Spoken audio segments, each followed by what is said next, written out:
beats. So I just I just kept cooking, and there was a time I got inspired after Kanye said 5 beats a day for 3 summers. You know what I'm saying? Like that motivated me, and I was like, he's really keep cooking. He's really developing. It's kind of like like practicing. And even though all your beats are not going to be number one top 10 hits, but you can learn from each beat, or you can come back to that beat. I've done that. I've One of my placements was from a beat I did probably in 2009.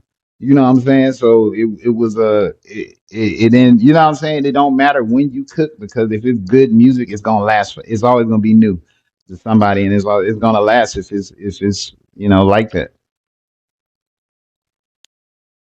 I agree. I agree. Um, what was I gonna ask you? Can you bless us with a couple beats? Yeah, I mean, I wish I had some beats I could play y'all right now, but I don't have my setup with me. But nah, if I could definitely, hey, if you interested, you know what I mean, and looking for some production, reach out to me on Instagram. That's the best way to reach me. I'm always on IG. And then you can go to my I have on Apple Music, Spotify, and all the other platforms. I have my beat tapes on there. Just look up Rothstein Beats, and you'll be able to find my beat tapes up there.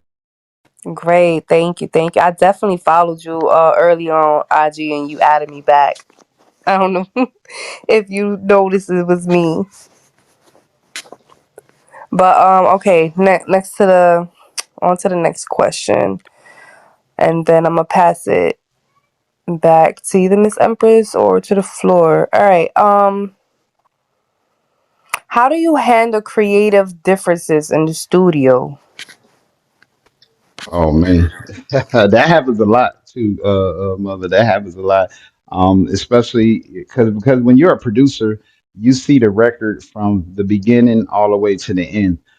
So when I'm working with certain artists, and I give a suggestion, and they can't, see where I'm going with the suggestion, I get pushback. You know what I'm saying? And it's not like they don't trust me, but they just can't hear what I'm saying until they do it. And then after they do it, like sometimes I gotta argue like 2 or 3 times. I gotta ask, like, no, just listen, just trust me. And and sometimes, with some certain artists, they don't want to like go outside and try something different. They kind of want to just stick to their strengths or whatever. So I'm like, hey, right here, won't you just, do this part or say it a little higher or go in a lower tone or this, that, and the other. And sometimes they can't see the vision until after they do it. And then when they hear it, they say, yo, you was right. And I don't do things to say I'm right. I just want the record to come out right. You know what I'm saying? I'm not trying to have an ego or act like, yeah, I told you so. I just want us to make the best record possible. And so I hear there's like an empty space right here. So let's fill this space with an ad lib, or let's, you know what I'm saying? And once I do that, then I'm able to then we able to kind of continue to work on the record. But getting past certain artists' egos and standing your ground and really fighting for what you believe in is something I would say you need to do if you're gonna be producing people. Because sometimes artists are hard headed. You know what I'm saying? But you still got to stand your ground if you really feel confident in what you do. I agree. I love that. Now hold on. Was that a pause I heard? Yeah, it was a pause. I love that.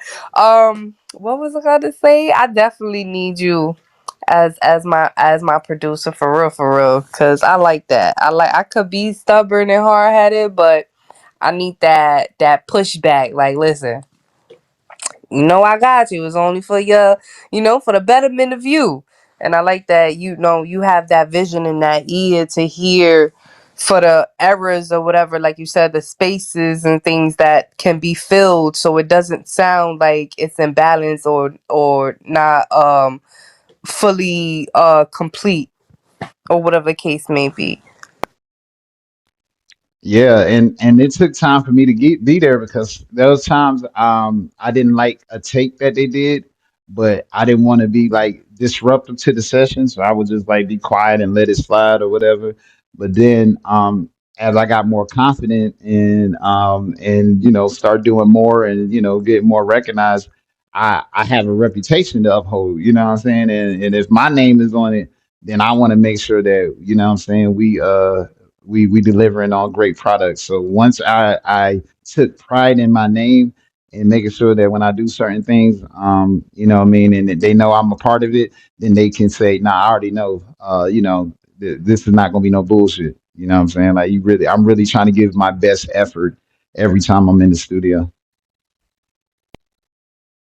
As you should, as you should. All right, I'm gonna give you two more questions, and then I'm gonna pass it around. I know I said this was the last one. I'm gonna do two more, and then I'm gonna pass it around because we got some newcomers in here. Okay. Let's see. What's the most challenging part of being a producer in today's music industry? I would say one, competition. It's way more producers than ever before.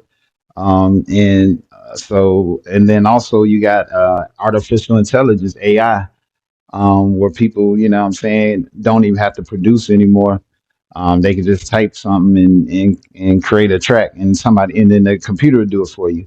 So knowing that is, you'll hear something like, "Oh, I got my brother produces or my cousin produces." So it's kind of like it's no longer like a niche thing no more. It's kind of like, with everybody got, Fruity Loops and all the other programs out there now that help people make beats. So I just say it's just way more producers than when I was doing it years ago. So I think that's probably the main two challenges, is just, trying to break through, where it's like being in a room full of producers. Everybody produces, like, all right, well, how you gonna choose?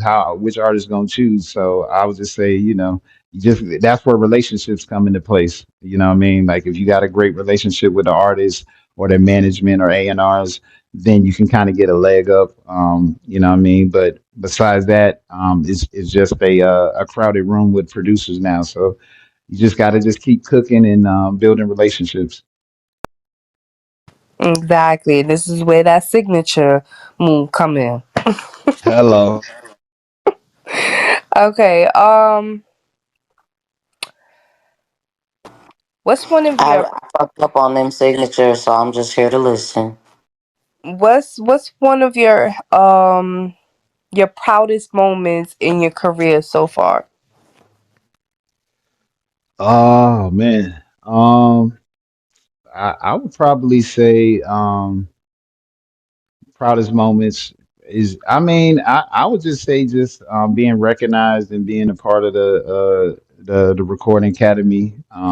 You know what I mean? I think that was, they saw, my work, and I felt like in the beginning, because when you start to compare yourself, sometimes you can feel like you're not doing enough, but in other people's eyes, you are doing enough. You see what I'm saying? So I would say being recognized for what I do, and the people that I work with, and you know what I'm saying, and it's people with way bigger placements than me and all type of things like that. But I feel like I've been consistent, and I've been, continuing to work and continue to, whether the artist is known or not, I'm still getting people wanting to work and do different things like that. So I would say just being able to be considered a working professional, and being amongst other peers that I look up to, and that's already have had great careers and stuff like that, and being respected on that level. So I would say right now that's probably like my proudest moment right now.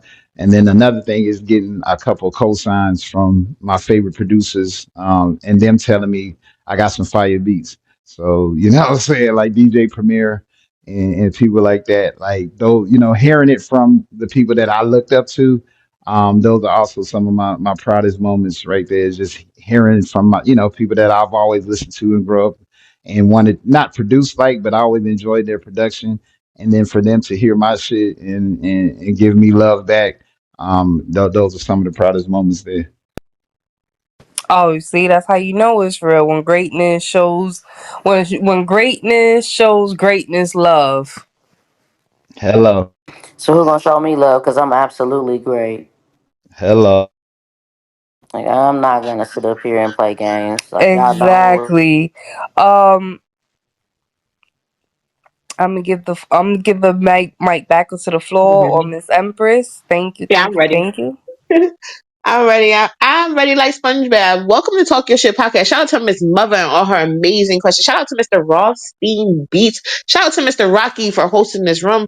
Talk Your Shit podcast. With that being said, Mr. Rothstein, are you ready for some more questions? Let's go. Hello, we cooking. I appreciate you. I'm having a Brrr. great time, Yeah, and for y'all got some sure. great questions. Hello. For sure. Okay. All right. So let's see. Let's see. Now you talked a lot about your sound, and I want to know how has your sound evolved over the years?